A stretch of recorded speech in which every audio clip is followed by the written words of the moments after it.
Hello प्यारे साथियों, तो क्या हाल है आप सभी के? आशा कर रहा हूँ भाई सब बढ़िया होंगे और अपनी क्लासेज में, अपनी तैयारी में बेहतरीन तरीके से लगे होंगे। जो चीज़ें हो रही हैं, उन्हें होने से तो कोई रोक नहीं सकता भाई। जैसे आप सभी लोग देख रहे हैं अभी प्रोटेस्ट वगैरह हो रहे हैं और उसमें कुछ बातें मानने को भी तैयार है सरकार हमारी।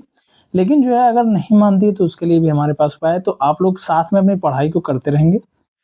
ये नहीं कि आप सिर्फ प्रोटेस्ट पर ही ध्यान देंगे। मैं ये नहीं कह रहा कि प्रोटेस्ट पर मत ध्यान दो भाई, दो, वो हमारा मुद्दा है, उस पर हम ध्यान देंगे। लेकिन ये भी नहीं है कि आप पढ़ाई नहीं करेंगे, साथ में आप पढ़ाई को भी करते रहिए और बेहतरीन तरीके से पढ़िए, ठीक है?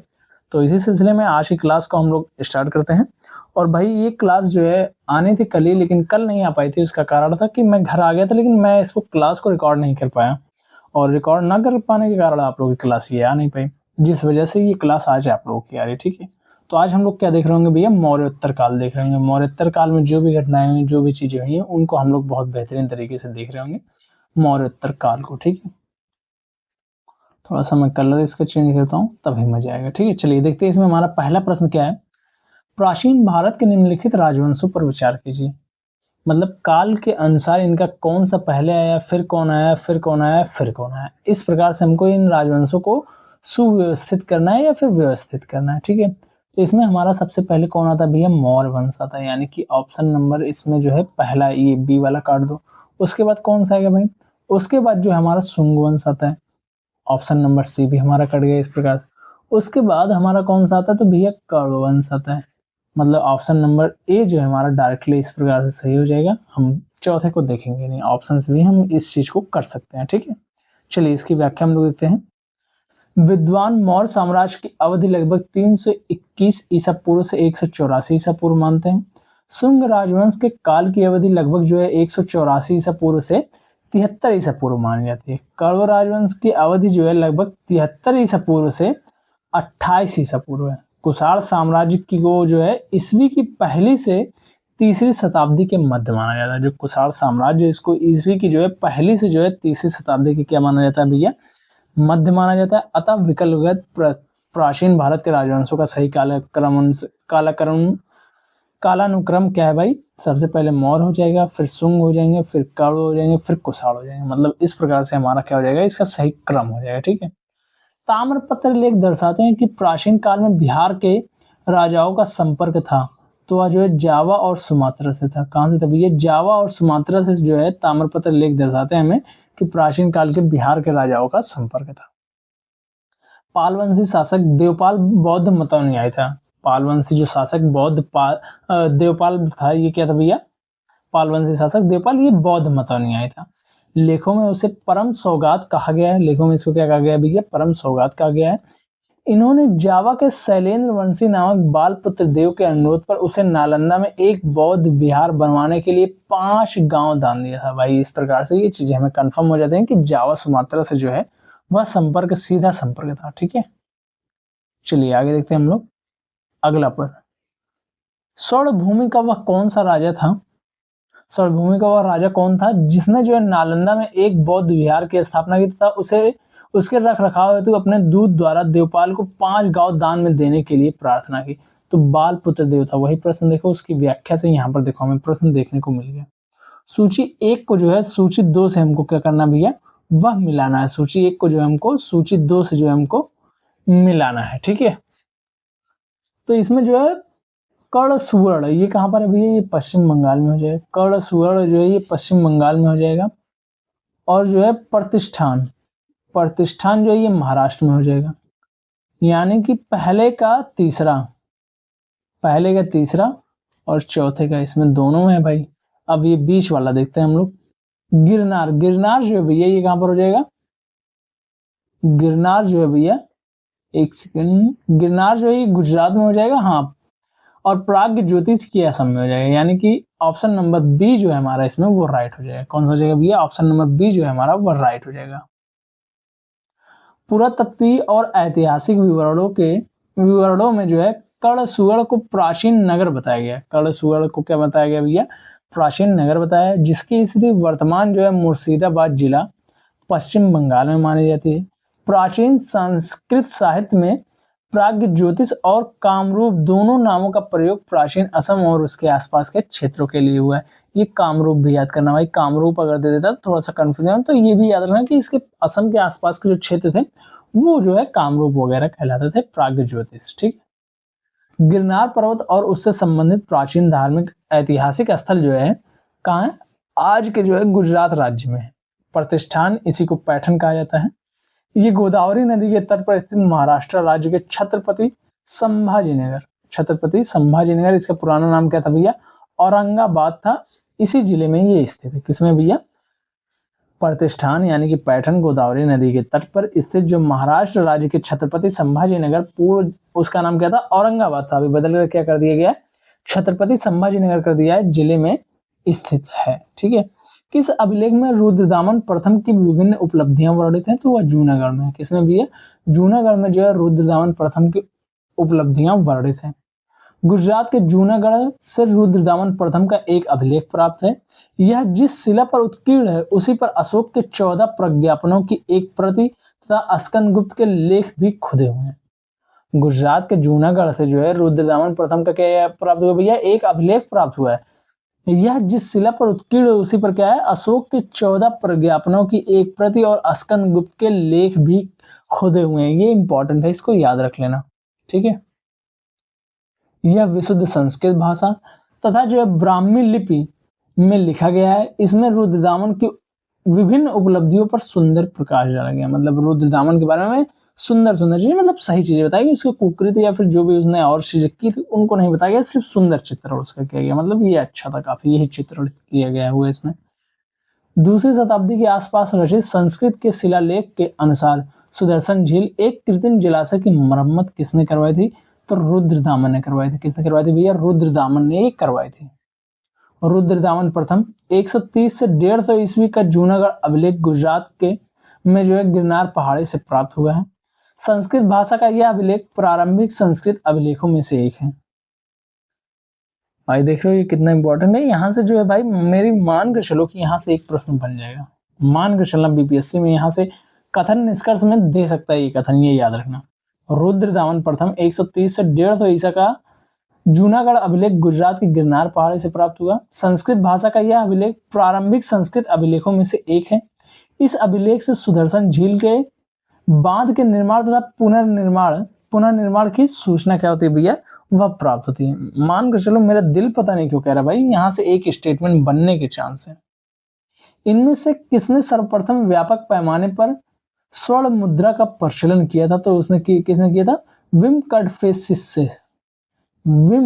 कडफिसेस ने। किसने भैया, विम कडफिसेस ने जो है ये किया था।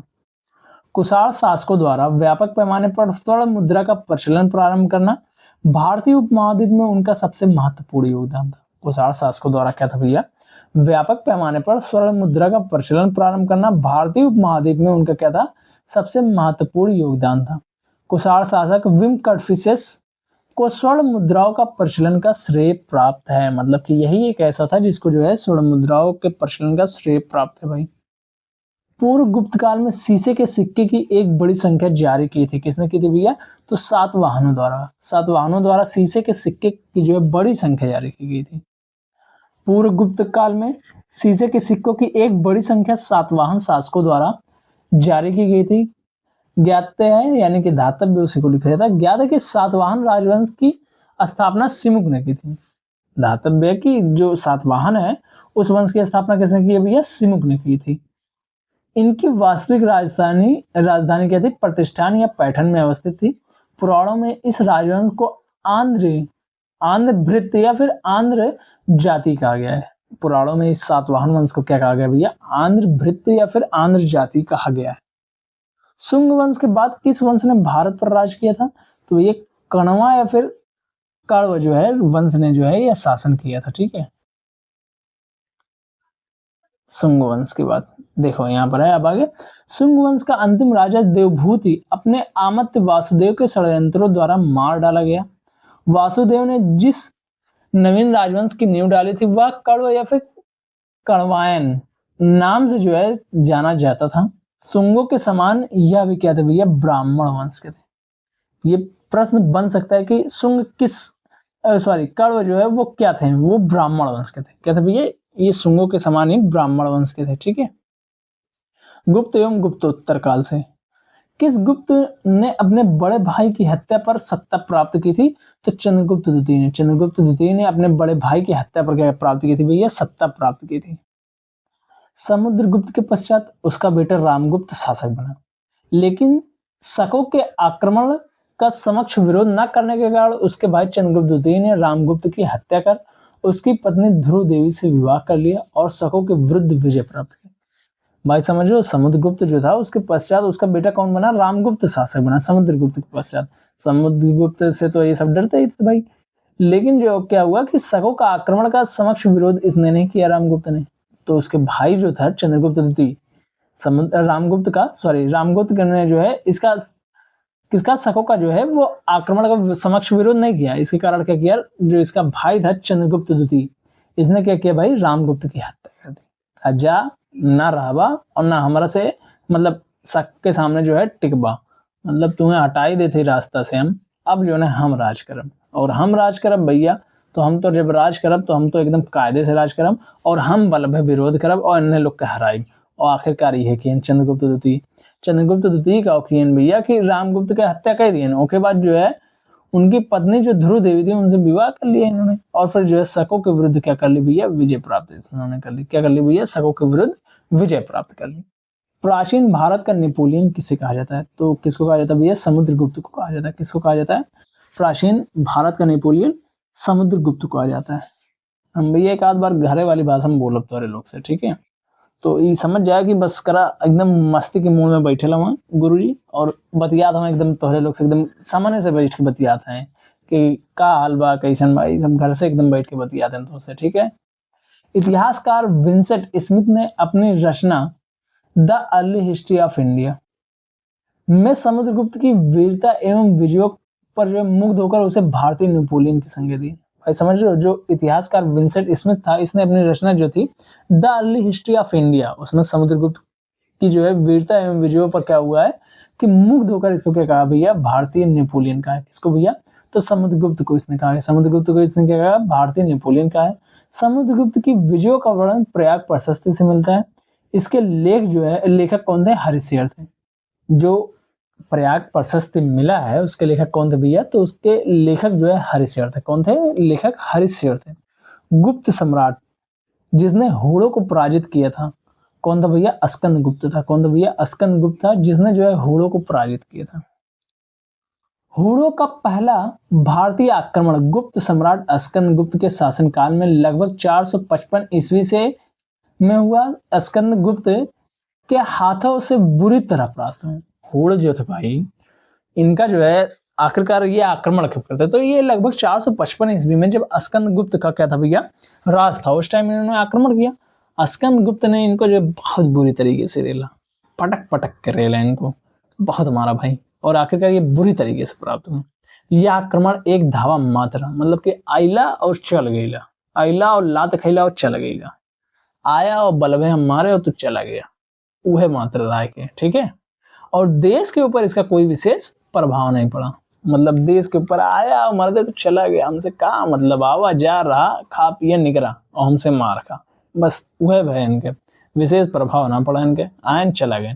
किंतु परोक्ष रूप से इसने गुप्त साम्राज्य के पतन की गति को तेज कर दिया। स्कंदगुप्त की मृत्यु के बाद 5वीं शताब्दी के अंत तथा 6वीं शताब्दी के प्रारंभ में उत्तर पश्चिम में कई क्षेत्रों पर होड़ों ने क्या कर लिया भैया? कब्जा कर लिया, जब स्कंदगुप्त की मृत्यु हो जाती है, ठीक है? चलिए आगे देखते हैं। नालंदा विश्वविद्यालय का संस्थापक कौन था? तो वह जो है कौन था भैया? कुमार गुप्त था। नालंदा विश्वविद्यालय का संस्थापक कुमार गुप्त माना जाता है, ठीक है? वेनसांग के अनुसार नालंदा विश्वविद्यालय का संस्थापक शक्रादित्य था। शक्रादित्य को ही कुमार गुप्त कहा जाता है, जिसने बौद्ध धर्म के प्रति जो है महती श्रद्धा के कारण इसकी स्थापना करवाई। शक्रादित्य की पहचान गुप्त शासक कुमार गुप्त प्रथम 415 ईस्वी से जो है 455 ईस्वी तक ये शासक था उससे की जाती है। शक्रादित्य की पहचान किससे? गुप्त शासक कुमार गुप्त प्रथम से की जाती है। कुमार गुप्त की प्रसिद्ध उपाधि जो है महेंद्रादित्य थी। क्या थी भैया? महेंद्रादित्य थी। इसकी क्या थी? उपाधि थी। नालंदा एक विख्यात बौद्ध पीठ एवं विश्वविद्यालय था। यह दक्षिण बिहार में जो है राजगीर के निकट स्थित था। इसके ध्वंसावशेष बड़गांव में जो है दूर तक आज भी क्या है बिखरे हैं। इसके जो इसको ध्वंस किया गया था, ठीक है, उसके जो है क्या मिलते हैं भैया, अवशेष जो है ये अभी तक जो है बहुत दूर तक जो है देखने को हमें मिलते हैं। कहाँ तक भैया, बड़गांव ग्राम में, ठीक है, दूर तक आज भी बिखरे हुए हैं। 5वीं शताब्दी के मध्य गुप्त शासकों के समय में नालंदा विश्वविद्यालय अस्तित्व में आया। सर्वप्रथम कुमार गुप्त प्रथम ने नालंदा बौद्ध विहार को दान दिया और बाद में बुद्धगुप्त तथा बालादित्य नामक गुप्त शासकों ने भी इस बिहार को दान दिया भैया। मतलब कई लोगों के बाद इतना विस्तृत रूप उसका आया था, ठीक है। नालंदा विश्वविद्यालय के स्थापना युग है, नालंदा विश्वविद्यालय का स्थापना युग है तो गुप्त वंश है, ठीक है, गुप्त टाइम में ये हुआ था। निम्नलिखित में से कौन नालंदा विश्वविद्यालय के आचार्य नहीं थे भैया, तो ये कौटिल्य नहीं थे। कौटिल्य जो है तक्षशिला विश्वविद्यालय के थे, ठीक है।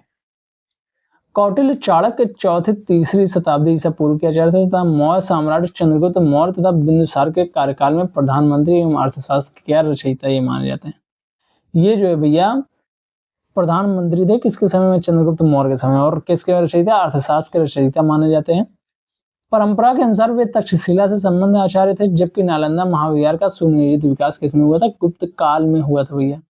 नालंदा विश्वविद्यालय किस लिए विश्व प्रसिद्ध था, तो बौद्ध दर्शन के लिए विश्व प्रसिद्ध था। नालंदा विश्वविद्यालय बौद्ध दर्शन के अध्ययन के लिए विश्व प्रसिद्ध है। यहाँ पर अध्ययन करने के लिए कौन आया था भैया, चीनी यात्री वेन स्वांग भारत आया था। कौन आया था, चीनी यात्री वेन स्वांग भारत आया था, ठीक है। चलिए आगे देखते हैं।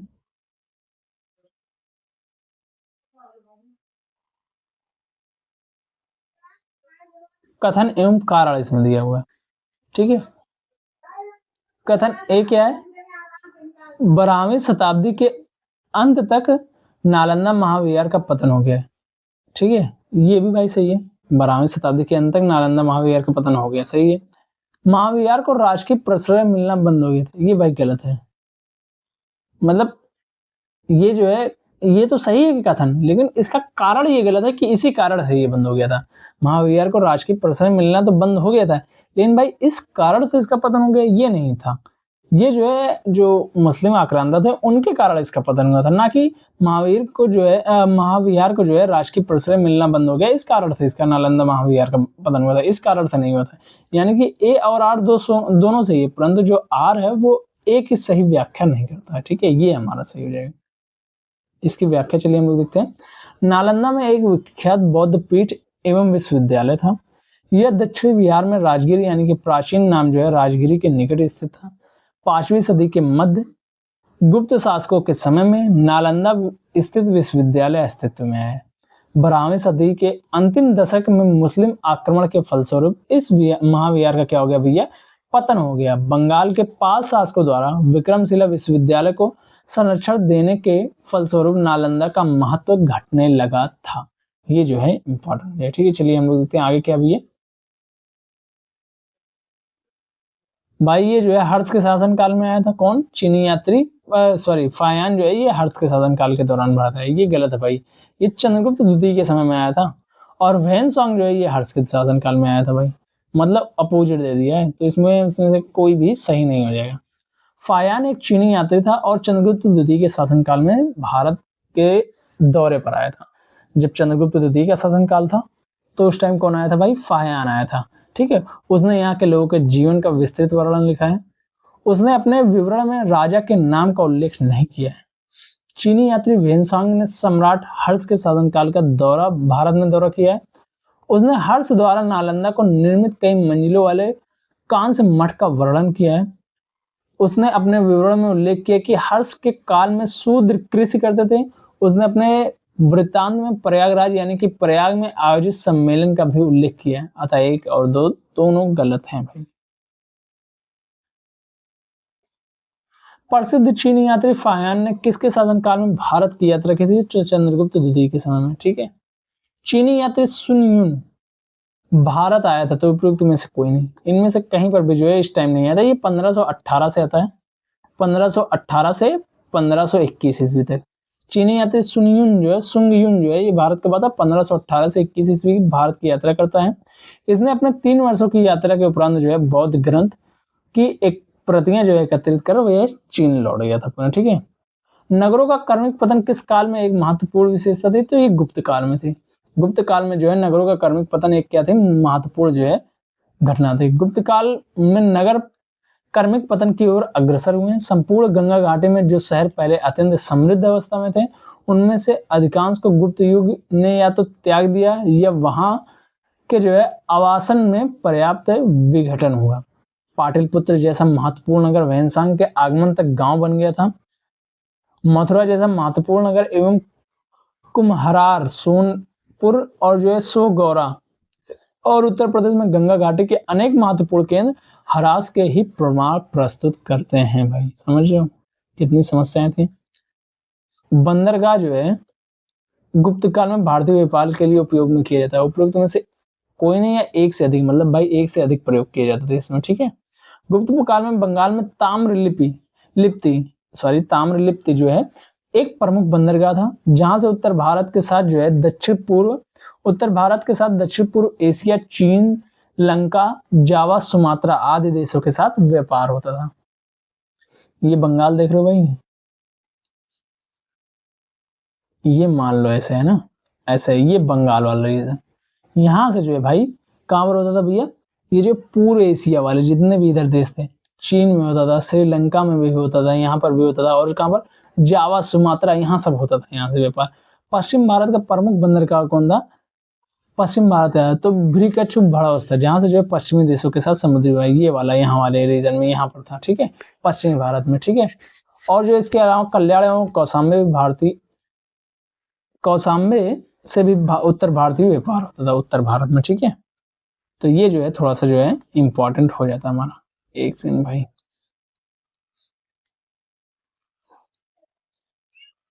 चलिए आगे देखते हैं हम लोग। इसकी पीडीएफ मैंने अपलोड कर रखी है, आप लोगों को अगर देखना होगा पीडीएफ आप लोग देख लीजिएगा। किस शासक वंश ने मंदिरों एवं ब्राह्मणों को सबसे अधिक ग्राम अनुदान किया था? तो गुप्त वंश ने। गुप्त वंश ने जो है सबसे ज्यादा अनुदान किए थे भाई। गुप्त वंश के शासकों ने मंदिरों एवं ब्राह्मणों को सबसे अधिक ग्राम अनुदान किए थे। गुप्त लेखों में जिन भूमिदानों का उल्लेख किया गया उससे यह स्पष्ट होता है कि भूमिदान के साथ साथ गांव की भूमि से उत्पन्न होने वाले आय भी गृहीता को सौंप दी जाती थी। किसको सौंप दी जाती थी भैया? गृहीता को जो है ये सौंप दी जाती थी। ठीक है, गुप्त भूमि में भूमि राजस्व की दर क्या थी भाई? तो उपज का छठा भाग। उपज का क्या था भैया? छठा भाग। ये जो है गुप्त युग में थी। गुप्त काल में जो लोग जो है राज की भूमि पर कृषि करते थे, उन्हें अपनी उपज का एक भाग, उपज का छठा भाग राजा को कर के रूप में देना पड़ता था, जो षष्ठांश होता था। गुप्त अभिलेखों में भूमि कर को जो है भाग कर अथवा जो उद्रंग, ये याद रखना कि गुप्त काल में जो भूमि कर थे उनको क्या कहा जाता था। ये आप क्वेश्चन ऐसे पूछ लेगा कि उद्रंग क्या है या उद्रंग किसको कहा जाता है? तो उद्रंग भैया ये क्या होता था? ये जो भूमि कर होते थे, ये उद्रंग क्या होते थे भैया? ये भूमि कर होते थे। ठीक है, धर्मशास्त्रों में भू राजस्व की दर क्या है? धर्मशास्त्रों में भू राजस्व की दर 1/6 भाग। ठीक है, किस प्रकार की भूमि को अपरहत कहा जाता? तो बिना जुती हुई जो जंगली भूमि होती थी उसको अपरहत कहा जाता था। क्या कहा जाता था भैया? अपरहत कहा जाता था, बिना जुती हुई जंगली भूमि को, यानी कि जो बंजर एक प्रकार से कह सकते हो। ठीक है, बिना जुती हुई भूमि व भूमि जिस पर खेती ना की गई हो को अपरहत भूमि कहा जाता था। यह गुप्तकालीन राजस्व व्यवस्था का एक पद है। ठीक है, अमरकोश के अनुसार भूमि के प्रकारों पर विचार कीजिए। उपयुक्त में से एक या एक से अधिक। मरु को तो रेगिस्तान, सब को जो है घास, उर्वरक उपजाऊ, देवमात्रिक यानी कि जो है वर्षा से सिंचित। मतलब ये चारों सही है भाई। उपयुक्त में से एक अधिक मतलब चारों ये सही है, ऐसा नहीं है। अब देखो इसकी जो चीजें हैं कि जानना इसको हमें बहुत जरूरी है कि आखिरकार किससे जो है किसको क्या कहा जाता था, ये इंपॉर्टेंट है, क्योंकि भाई यहाँ से प्रश्न बनने के भरपूर चांसेस हैं। जैसे वहां पर 4 ही चीजें दी थी, क्या पता ऐसे और चीजें दे दे, तो ये चीज जरूर से याद रखना। चंद्रगुप्त द्वितीय जो है विक्रमादित्य के 9 रत्नों में से एक अमर सिंह ने अमरकोश नामक ग्रंथ की रचना की थी। चंद्रगुप्त द्वितीय जो विक्रमादित्य था उसके 9 रत्नों में से एक 9 रत्न कौन था भैया? अमर सिंह था। अमर सिंह ने किसकी रचना की थी? अमरकोश की रचना की थी। और उस अमरकोश में 12 प्रकार की भूमियों की सूची दी हुई थी।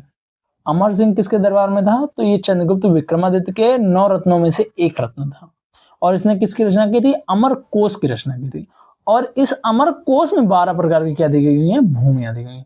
जैसे उर्वर यानी कि उपजाऊ भूमि हो गया, मरु यानी कि मरी हुई भूमि यानी कि मरुस्थलीय भूमि हो गई, ऊसर यानी कि बंजर भूमि, ये सबको पता है। उर्वर यानी कि उपजाऊ भूमि हो जाएगा, मरु यानी कि मरुस्थलीय भूमि हो जाएगा, ऊसर यानी कि बंजर भूमि हो जाए, अपरहत यानी कि परती भूमि, ये मैंने आप लोगों को पहले ही बता दिया, इसके पहले क्वेश्चन ऊपर था ना अपरहत वाला, तो परती भूमि, साबदल सादल या फिर सातबला, ये जो है घास वाली भूमि, ये क्या हो जाएगी भैया? सातबला यानी कि सदा बला बनी रही, यानी कि घास सदा बने। पंकिल यानी कि पंक मतलब होता ही कीचड़ भाई, पंकिल, पंक पंकिल, पंक मतलब कीचड़ होता है, तो पंकिल मतलब कीचड़ वाली भूमि। जलाया परानुपम यानी कि नमी युक्त भूमि, जलाया परानुपम मतलब कि जल जो है जहां पर प्राय अनुपम हो, यानी कि नमी युक्त भूमि। कच्ची यानी कि कच्ची भूमि, मान लो कच्ची मतलब दलदली, जहां पर रखोगे झम्मा दे घुस जाओगे, यानी कि जल स्रोतों के निकट की भूमि। कच्ची यानी कि दलदली यानी कि जल स्रोतों के निकट की भूमि। सरकरा, चूना कैसा होता है भैया? सरकरा होता है, कहता होता है चूना सरकरा होता है, सरकाओगे सर सर सरक कर लिखा जाए। और कंकड़ युक्त होता है, चूना एकदम टाइट होता है ना, कंकड़ युक्त मान लो। ये याद करने का तरीका बता रहा हूँ, ये नहीं कह रहा हूँ कि ये ऐसा होता है, ये ऐसा होता है, ये याद करने का तरीका तुम लोगों को बता रहा हूँ, ठीक है। सरकरावती यानी कि बलुआही भूमि, बलुआही भूमि सरकरावती, हाथ में ऐसे बालू वाली मिट्टी लोगे सर्रदे सरक जाएगा ना, ऐसे हाथ में बांधोगे मुट्ठी, सर्रदे ऐसे सरक कर इधर उधर गिर जाएगा, सर्र सर्र सरकेगा भाई, तो वही क्या हो जाएगा भाई? तो ये जो है बलुआही हो जाएगा, सरकरावती ये बलुआही हो जाएगा। नदी मातृक यानी कि नदी द्वारा सिंचित भूमि, देव मातृक यानी कि वर्षा द्वारा सिंचित भूमि, नदी मातृक यानी कि नदी माता के द्वारा, इस प्रकार से याद रखो, नदी मातृक नदी माता के द्वारा, नदी द्वारा यानी कि सिंचित भूमि। देव मातृक यानी कि देवता यानी कि ऊपर से, यानी कि वर्षा द्वारा सिंचित। देव मातृक, देवता कहाँ रहते हैं? ऊपर रहते हैं, ऊपर रहते हैं मतलब वर्षा द्वारा सिंचित, ठीक है। तो उपयुक्त विकल्प में सभी विकल्प सही सुमेलित थे, अतः विकल्प डी सही रहेगा। प्रसिद्ध इलाहाबाद प्रशस्ति का लेखक कौन था? तो वह जो है हरिशेर था। कौन था भैया? हरिशेर जो है प्रसिद्ध जो इलाहाबाद प्रशस्ति है उसका लेखक था। प्रसिद्ध इलाहाबाद प्रशस्ति का लेखक जो है हरिशेर था। हरिशेर ने इलाहाबाद यानी कि वर्तमान प्रयागराज के अशोक स्तंभ पर समुद्रगुप्त के विषय में प्रशंसात्मक वर्णन प्रस्तुत किया है, जिसे प्रयाग प्रशस्ति कहा जाता है। इसी प्रशस्ति में हरिशेर ने स्वयं को संधि विग्रह, कुमारमात्य एवं दंड नायक होता है भाई, ये याद रखना। हरिशेर ने इसी में जो इलाहाबाद प्रशस्ति है उसी में लिखा हुआ है कि अपने को क्या लिखा हुआ है? संधि विग्रहिक, कुमारमात्य और जो दंड नायक बताया है, जिसका तात्पर्य कि गुप्तकाल में एक व्यक्ति एक से अधिक पदों पर नियुक्त हो सकता था। इससे यह स्पष्ट होता है कि भाई एक ही व्यक्ति कई पदों पर जो है वह नियुक्त हो सकता है, इससे ये हमें पता चलता है।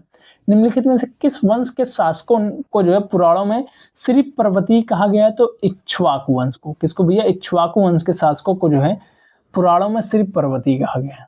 इक्ष्वाकु वंश के शासकों को पुराण में जो है श्री पर्वती यानी कि श्री पर्वत क्षेत्र का शासक था। आंध्र भृत्य यानी कि आंध्रों का नौकर कहा गया है। पहले वे सातवाहनों के सामंत थे, किंतु उनके पतन के बाद उन्होंने अपनी स्वतंत्रता घोषित कर दी। इस वंश का संस्थापक कौन था? श्री शांत मूल था। ये याद रखना कि इक्ष्वाकु वंश जो था इसके संस्थापक कौन थे? तो श्री शांत मूल थे। कौन थे भैया? श्री शांत मूल थे। राजा परवन शेर के बारे में, वह वाकाटक वंश का वास्तविक संस्थापक था। उनका साम्राज्य उत्तर में बुंदेलखंड से लेकर दक्षिण में हैदराबाद तक। वह अपने पिता विंध्य शक्ति के उत्तराधिकारी बने। उनका उल्लेख जो है पुराणों में देखने को मिलता है, तो उपयुक्त में से एक से अधिक, ठीक है। चलिए देखते हैं हम लोग इसकी व्याख्या। इसकी व्याख्या से आप लोगों को चीजें समझ में आएंगी। वाकाटक राजवंश जो है प्राचीन भारतीय राजवंश है, जिसने भारत के मध्य भाग और दक्षिण की 3वीं शताब्दी ईस्वी से लेकर 5वीं शताब्दी के अंत यानी कि 6वीं शताब्दी की शुरुआत तक शासन किया। भाई वाकाटक राजवंश ये क्या भैया? ये प्राचीन भारतीय राजवंश है, जिसने क्या किया था? भारत के मध्य भाग और दक्षिण में 3वीं शताब्दी ईस्वी से लेकर जो है 5वीं शताब्दी के अंत या फिर 6वीं शताब्दी की शुरुआत तक क्या किया है? शासन किया है। इस वंश का संस्थापक जो है विंध्य शक्ति फर्स्ट था, जिसका उत्तराधिकारी कौन हुआ भैया? परवर सेन प्रथम था। जिसे वाकाटक वंश का वास्तविक संस्थापक कहा जाता है। किसको भैया? परवरसेन फर्स्ट को। परवरसेन फर्स्ट को ही क्या कहा जाता है? वाकाटक वंश का वास्तविक संस्थापक। परवरसेन फर्स्ट के समय में ही वाकाटक वंश की सीमाएं उत्तर में विंध्य क्षेत्र यानी कि वर्तमान बुंदेलखंड क्षेत्र इसमें शामिल से लेकर दक्षिण में दक्कन यानी कि वर्तमान हैदराबाद भी उसके प्रभाव क्षेत्र में शामिल था। वाकाटक नरेशों में सर्वप्रथम इसने ही सम्राट की उपाधि धारण की तथा 4 अश्वमेघ यज्ञों एवं वैदिक अनुष्ठानों को संपन्न किया। पुराणों में उसे परवीर कहा जाता था। चारों विकल्प क्या हुए भैया? सत्य हुए। पर वीर जो है इसको कहा जाता है पुराणों में आता है। इस प्रकार से क्या हो जाता है? हमारे चारों विकल्प सत्य हो जाते हैं। हूण राजा तोरमाड़ किस औलिकर राजा द्वारा पराजित किया गया था? तो वह जो है भैया प्रकाश धर्मन के द्वारा। प्रकाश धर्मन के द्वारा जो है हूण राजा तोरमाड़ जो है यह पराजित किया गया था। किस औलिकर राजा द्वारा? तो प्रकाश धर्मन के द्वारा। हूण राजा तोरमाड़ औलिकर राजा प्रकाश धर्मन द्वारा पराजित किया गया था। स्कंदगुप्त की मृत्यु के बाद हूणों ने गंगा घाटी पर पुनः आक्रमण किया। इस दूसरे हूण आक्रमण का नेता कौन था भैया? तोरमाड़ था। कौन था भैया? तोरमाड़ था। मध्य भारत में एरल नामक स्थान से वराह प्रतिमा पर खुदा हुआ उसका लेख मिला है। ये याद रखना कि हूण राजा जो तोरमाड़ था वो औलिकर राजा प्रकाश धर्मन द्वारा पराजित किया गया था और स्कंदगुप्त की मृत्यु के बाद हूणों ने गंगा घाटी पर जो है पुनः आक्रमण किया था। इस दूसरे आक्रमण में क्या हुआ कि हूण आक्रमण का नेता कौन था? तोरमाड़ था। मध्य भारत में एरल नामक जो स्थान है वहां से वराह प्रतिमा पर, मतलब मध्य भारत वाला जो इलाका है वहां से हमें एरल नामक स्थान से क्या मिला हुआ भैया? वराह प्रतिमा मिला हुआ है जिस पर खुदा हुआ उसका क्या देखने को मिलता है? लेख देखने को मिलता है। ठीक है। कौशाम्बी से तोरमाड़ की 2 मोहरें मिली हैं। तोरमाड़ ने अपने पुत्र मिहिर कुल को अपना उत्तराधिकारी नियुक्त किया था। वर्धन राजवंश के संस्थापक कौन थे भैया? तो पुष्यभूति। किसने की थी भैया? पुष्यभूति ने की थी वर्धन राजवंश की स्थापना। बाणभट्ट के रचना हर्षचरित के अनुसार वर्धन वंश की स्थापना पुष्यभूति नामक व्यक्ति ने थानेश्वर या स्थानेश्वर में की थी। हर्षवर्धन इस वंश के सबसे महान शासक था। कवि बाण निवासी थे। वो कहाँ के निवासी थे भैया? इसमें से कहीं के निवासी। कवि बाण जो है यहाँ के कहीं के निवासी नहीं थे।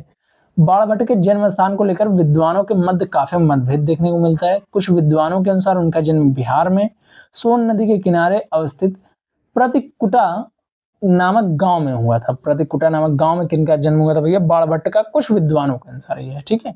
लेकिन कुछ क्या और कहते हैं, जबकि कुछ विद्वान के अनुसार उनका जन्म कहां पर? उत्तर प्रदेश में कानकुब्ज यानी कि कन्नौज के समीप प्रतिकूट गांव में हुआ था। ठीक है। प्रतिकुटा प्रतिकूट भाई, इसीलिए प्रॉब्लम है। इनके पिता का नाम जो है चित्रभानु तथा माता का नाम जो है राजदेवी था। इनके पिता का नाम क्या था भैया? चित्रभानु तथा माता का नाम क्या था? राजदेवी था। हर्षवर्धन के शासनकाल में किस चीनी यात्री ने भारत की यात्रा की थी भैया? तो हेनसांग ने की थी। किसने की थी? हेनसांग ने की थी। हर्ष के समय सर्वप्रमुख घटना चीनी यात्री हेनसांग भारत के आगमन किए। उसकी उत्कंठ अभिलाषा महात्मा गौतम बुद्ध यानी कि जो महात्मा बुद्ध थे उनके चरण चिन्हों द्वारा पवित्र किए गए स्थानों को देखने एवं पवित्र बौद्ध ग्रंथों का अध्ययन करने की थी, जो उस दिनों भारत में सुलभ। इस उद्देश्य की पूर्ति हेतु उसने तांग शासकों की राजधानी चांगान या फिर चंगन से भारत के लिए 629 ईस्वी में प्रस्थान किया। अपनी भारत यात्रा के ऊपर उसने एक ग्रंथ लिखा जिसे सीयूकी कहा जाता है। ये याद रखना कि हेनसांग ने अपनी यात्रा वृत्तांत किस नाम से लिखी? ये प्रश्न बनता है। तो वो कौन सी नाम है उसका? सीयूकी है। चीनी यात्री हेनसांग ने किस विश्वविद्यालय में अध्ययन किया था? तो वह जो है नालंदा में किया था। ठीक है। 637 ईस्वी में हेनसांग नालंदा विश्वविद्यालय गया। इस समय यहाँ के कुलपति कौन थे? आचार्य शीलभद्र थे। याद रखना, जब हेनसांग जो है कहाँ आया था भैया? नालंदा यानी कि भारत में आया था नालंदा में शिक्षा लेने के लिए। तो उस टाइम वहाँ के आचार्य कौन थे? तो वह शीलभद्र थे। लगभग 15 माह यानी कि 1.25 वर्ष तक नालंदा में निवास कर उसने आचार्य शीलभद्र योगा शास्त्र का अध्ययन किया। इसके बाद वह बंगाल, उड़ीसा, धान्यकटक होता हुआ कांची पहुंचा। अपनी यात्रा के दूसरे दौर में हेनसांग पुनः 442 ईस्वी में नालंदा आया। इस प्रकार हेनसांग ने नालंदा में कुल निवास अवधि दोनों यात्राओं को मिलाकर लगभग कितनी हो गई थी भाई? 2 वर्ष हो गई थी। 2 वर्ष क्या हो गई थी इसकी मानी जाती है। हेनसांग की भारत में यात्रा के समय सूती कपड़ों का उत्पादन के लिए प्रमुख कौन सा था? तो वह मथुरा था सूती के लिए। वाराणसी किसके लिए था भैया? तो वाराणसी जो है रेशमी कपड़ों के लिए था। ठीक है। चीनी यात्री ह्वेनसांग हर्षवर्धन के समय भारत, यानी कि हर्षवर्धन का शासनकाल कब से कब तक था, 606 से 647 ईस्वी तक था, उसके समय भारत आया था। उसके अनुसार जो है मथुरा उस समय सूती वस्त्रों के लिए प्रसिद्ध था, जबकि वाराणसी रेशमी वस्त्रों के लिए प्रसिद्ध था। ह्वेनसांग बताता है कि थानेश्वर की समृद्धि का प्रधान कारण वहां का व्यापार था। बाढ़ ने थानेश्वर नगरी को अतिथियों के लिए चिंतामणि भूमि तथा व्यापारियों के लिए लाल भूमि बताया। ये याद रखना कि बाढ़ ने, जो बाणभट्ट थे, उन्होंने थानेश्वर नगरी को जो है अतिथियों के लिए क्या बताया, चिंतामणि भूमि तथा व्यापारियों के लिए क्या बताया, लाल भूमि बताया। क्या बताया भैया, व्यापारियों के लिए लाल भूमि बताया है। चलिए आगे देखते हैं हम लोग। क्लास थोड़ी सी लंबी हो रही, होने दो भाई।